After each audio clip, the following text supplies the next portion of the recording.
sidewalk cafes, museums, monuments. Grand Paris is one of the most beautiful and picturesque cities in the world. But it hasn't always been this way. In the 17th century, they had a problem with finding a place to bury all of their dead. They were popping out of the graves. The cemeteries in Paris were spilling over. There were so many dead bodies were poking up out of the ground. During a heavy rain, the Cemetery of the Innocents, a wall collapsed, and all of these corpses were running down into the basements of people's homes. They realized they had to do something at that point. Looking for a solution to their crisis, they turned to the miles and miles of ancient chambers that had been dug under Paris when they were excavating limestone.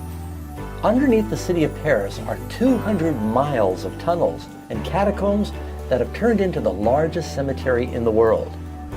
I actually feel quite at home here. It reminds me of my old cave.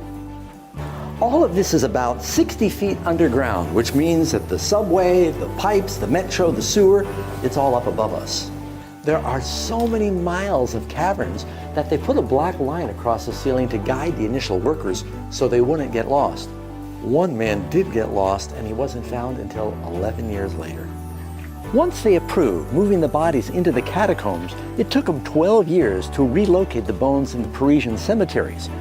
When they first began to use the catacombs to store the bones, the workers were just throwing them in haphazardly, but the bones kept sliding down and they were tripping over them. So they learned that there was a method of stacking them like cordwood, it's even artistic, to help keep the path clear and to keep the bones from spilling down into the walkway. Some of the workers became very creative, developing these artistic barrels of bones. 6 million Parisians are buried in this place. 200 miles of tunnels, it's now the largest cemetery in the world.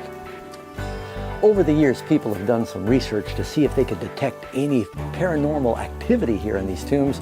They've never come up with any evidence. The Bible's very clear that the living know they'll die, the dead don't know anything. Now, Jesus said the hour is coming in which God is going to bring all the bones back together and resurrect, but there'll be 2 different resurrections. He says all that are in the graves will hear his voice. They that have done good will come forth to the resurrection of life. They that have done evil, the resurrection of damnation. In the book of Ezekiel, chapter 37, the Bible says God took the prophet and set him down in a valley, and the valley was full of bones, and says they were very dry. Then God asked Ezekiel a question. He said, "Can these bones live again?" Ezekiel said, "Lord, you know." And the Lord told Ezekiel, "Prophesy unto the bones." And he obeyed. And as he prophesied and preached unto the bones, a great wind came through. The Spirit of God moved, and bone came together with bone until they rose up, and they were a great army.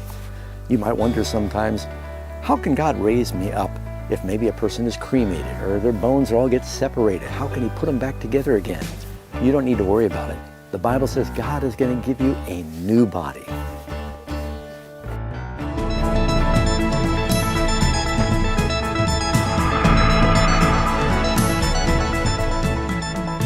Check out some of our other videos on the Amazing Facts channel.